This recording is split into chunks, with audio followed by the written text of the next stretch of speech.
Mother of the goddess का episode number 9। Friends, ये है सेकंड लास्ट एपिसोड इस एनिमे सीरीज का, because mother of the goddess के सीजन 1 में टोटल 10 एपिसोड्स थे। इसके पुराने एक्सप्लेनेशन वीडियोस के लिंक डिस्क्रिप्शन बॉक्स में है, तो उनको भी एक बार चेकआउट जरूर करना। तो वेल, अब बढ़ते हैं कहानी की तरफ, अपने प्रोटैगनिस्ट काओशी की तरफ। स्टोरी की शुरुआत में अब ठंडियों का मौसम आ चुका है। काओशी नीचे झाड़ू लगाता है एंड उसको काफी ठंड लगती है और विंडो से ये सब अपनी अथीना देख लेती है। तभी मोनेरू और फ्रे सबको इकट्ठा करते हैं और उनको ये कोटाट्सु दिखाते हैं। कोटाट्सु देख अपना काओशी काफी खुश हो चुका था, वेल, क्योंकि इस बॉक्स में बैठने का इसका सपना रहा है जो आज तक कभी पूरा ना हो सका। सारी लड़कियां जल्दी जल्दी इस बॉक्स में बैठ जाती हैं, जहां काओशी के साथ क्रिया बैठ जाती है, जिसे देख अथीना काफी जेलस होती है। तभी क्रिया अपने प्रोटैगनिस्ट काओशी को कहती है कि आओ तुम मेरी गोद में बैठो। ये सारी चीज अथीना देखती है, जिसको काफी गलत लगता है। ये अपना प्रोटैगनिस्ट भी उठ के साइड बैठ जाता है।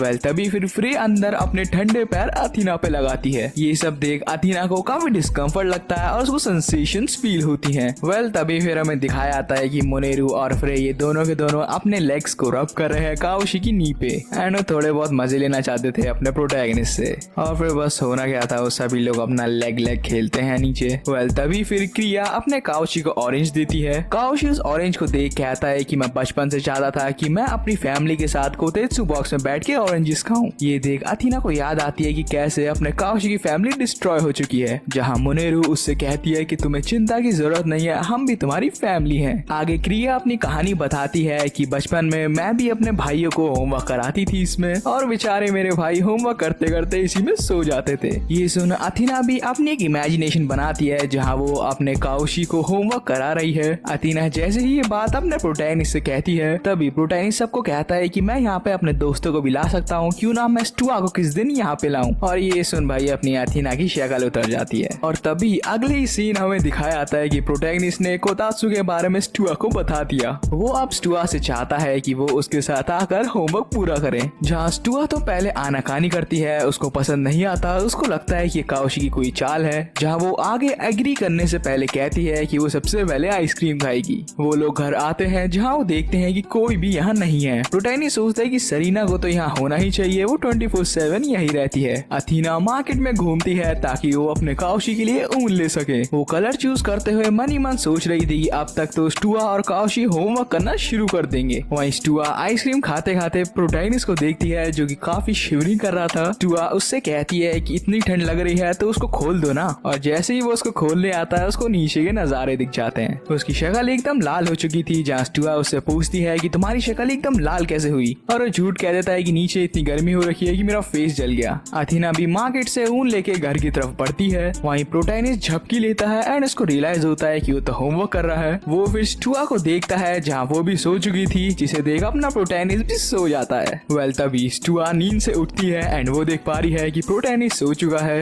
वेल, तभी वो अपने काओशी की नोटबुक खोलती है। वो देख पा रही थी कि इसने काफी सारे मैथमेटिकल प्रॉब्लम्स को गलत किया है, जहाँ वो एज अ स्वीट गेस्चर दिखाते हुए एक एक करके उसके सारे प्रॉब्लम्स को सॉल्व करती है। तभी भाई अपना काओशी अपनी अंगड़ाइयां लेता है और लिटरली उस कोटाट्सु बॉक्स के नीचे उसका पैर स्टुआ की टांगों के बीच था। ये देख स्टुआ को काफी फील आता है और उसको मजे भी आते हैं। तभी वो देख पा रही है कि अथीना वहाँ पर है, जो आ चुकी है, और फिर तभी अपनी स्टुआ शर्माते हुए कोटाट्सु बॉक्स ही फेंक देती है। सीन शिफ्ट होकर शाम की तरफ बढ़ता है, जहाँ मोनेरू और फ्रे ये दोनों ही आ चुके थे शॉपिंग से। वो लोग अपने साथ किमची लाए थे। किमची एक तरह की कोरियन नूडल होती है। तभी क्रिया भी आ चुकी थी एंड क्रिया भी कहती है कि मुझे बहुत भूख लग रही है। मोनेरू फिर काओशी से पूछती है कि काओशी हमारे लिए कुछ बढ़िया से तैयार कर दो। जहाँ देख पा रही है कि काओशी का मुंह लटका हुआ है एंड उसके ऊपर कोई साइन बोर्ड है, जहाँ फिर वो कहता है कि आज मुझे रियलाइज हुआ है कि कोतात्सु काफी पेनफुल भी है और गर्म भी। अगले ही सीन अपनी अथीना ऊन कैसे बुनते हैं वो सब देख रही थी। तभी वो खिड़की के बाहर फ्रे और काओशी को देखती है, जहाँ प्रोटैगनिस्ट उनसे पूछता है कि आप अब कहाँ जा रही हैं। फ्रे उसको बताती है कि वो एक कॉस्प्ले डिजाइनिंग कंपटीशन में जा रही है। अपना काओशी ये सुन काफी खुश होता है, वो काफी एक्साइटेड था एंड वो फ्रे को कांग्रेचुलेट करता है। वो फिर फ्रे को बधाइयां देता है कंपटीशन के लिए और साथ ही साथ वो फ्रे का कमरा भी साफ करने वाला है। ये सुन फ्रे काफी खुश होती है एंड उसका शुक्रिया अदा करती है। अगले ही सीन प्रोटैगनिस्ट फ्रे का कमरा देखता है, जो काफी ज्यादा मेस्ड अप हो रखा था। तभी वहाँ अथीना आती है और अथीना कहती है कि मैं तुम्हारी कुछ हेल्प करूँ। काओशी कहता है कि नहीं नहीं, मैं ये कर लूंगा, उसके बाद मैं आपका कमरा भी साफ करूंगा।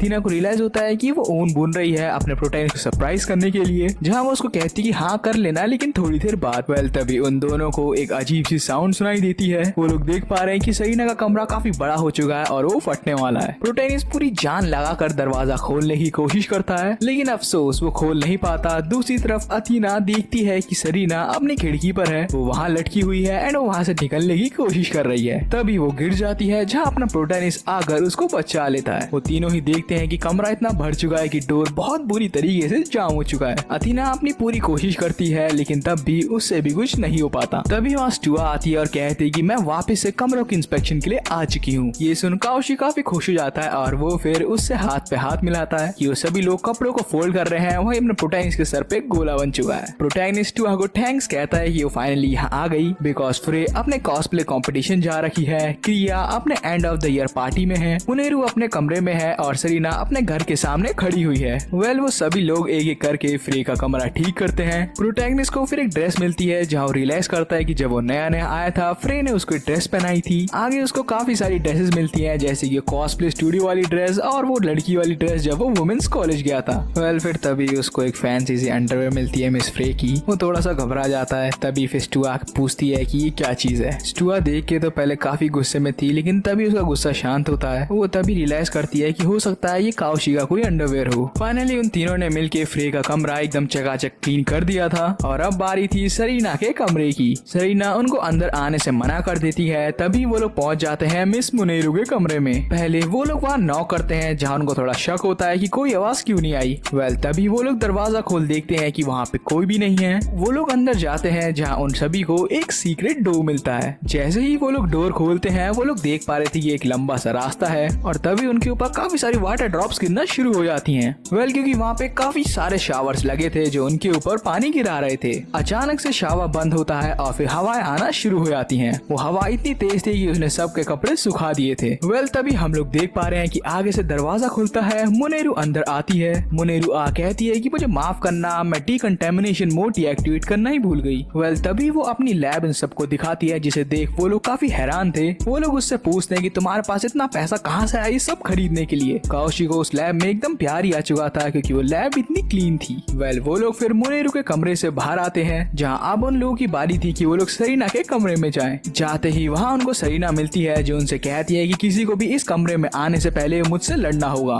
तभी अपनी अथीना एक चिप्स उसके मुंह पे फेंक मारती है जहाँ चुपचाप साइड हो जाती है। तभी स्टुआ, अथीना एंड अपना प्रोटैगनिस्ट ये तीनों ही डिसाइड करते हैं कि लोग मिलकर दरवाजा खोलेंगे। तीनों अपनी ताकत से दरवाजा खोल चुके थे जहाँ काफी सारा न्यू ईयर डेकोरेशन सामान होता है। किसी को वाइन की बोतल मिलती है तो किसी को एंटीक सामान मिलता है। तभी अथीना सरीना से पूछती है कि तुमने इतना सारा सामान क्यों रखा है। सरीना ये सुना आगे बताती है कि मैंने ये सारा सामान पिछले सालों से लिए जा रही हूँ। ये तुम सभी के लिए मैंने गिफ्ट लिया था। पहले अथीना आई, फिर काओशी आया। तुम सभी लोग मुझे इग्नोर कर सकते थे लेकिन तब भी तुम लोगों ने मुझे एक्सेप्ट किया। ये मेरी एक कलेक्शन का पार्ट है जहाँ मैं हर सामान उठाकर डोर की तरफ फेंकती चली गई। जहाँ मुनेरू ने वो ड्रिंक कंज्यूम कर ली थी जो कि सरीना के घर से मिली। वो सरीना को काफी ज्यादा अप्रिशिएट करती है और फिर तभी वो अथीना के पीछे हाथ रखती है। उसकी स्मेल इतनी ज्यादा तगड़ी थी कि अथीना भी रेजिस्ट नहीं कर पाती। अंदर स्टुआ और अपना प्रोटैगनिस्ट काओशी ये दोनों ही सरीना का रूम साफ करते हैं। जहाँ काओशी फिर उठ के जैसे ही बाहर जाता है वो देख पा रहा था कि मुनेरू ने अपनी अथीना और सरीना दोनों को ही ड्रिंक्स पिला दी। तभी मुनेरू स्लोली अपने प्रोटैगनिस्ट के पास आती है। सरीना भी उसकी लैब में आकर सो जाती है। अथीना भी धीमे धीमे प्रोटैगनिस्ट के पास आके उससे गले मिलती है और वो काफी नशे में थी जहाँ उससे पूछती है कि स्टुआ ही क्यों, मैं क्यों नहीं। और ये बोल वो तीनों ही अपने प्रोटैगनिस्ट के साथ सो जाती हैं। काओशी फिर अपना लेट के रियलाइज करता है कि क्या यही एक प्रीशियस सिचुएशंस है। तभी भाई अपनी स्टुआ एकदम गर्म हो चुकी थी जो चिल्ला के कहती कि मैं तुम्हें प्रीशियस सिचुएशन दिखाती हूँ। एंड इसके बाद तुम लोगों को पता ही है उसकी काफी पिटाई हुई होगी। एंड या दोस्तों इसी के साथ अपने मदर ऑफ द गॉडेस का सेकंड लास्ट एपिसोड नंबर 9 का हिंदी एक्सप्लेन यही खत्म होता है। अब भाई इसका लास्ट एपिसोड आने वाला है। इसका लास्ट एपिसोड शायद मैं 3-4 दिनों बाद डालूंगा। तो उसको देखने के लिए चैनल को जरूर सब्सक्राइब करना, बेल आइकन भी प्रेस कर देना लेटेस्ट अपडेट्स के लिए। ताकि कमेंट्स में बताना है कि तुम्हें ये एपिसोड कैसा लगा। इस वीडियो को लाइक जरूर करना और हाँ, इंस्टा पर तो मुझे फॉलो कर सकते हो।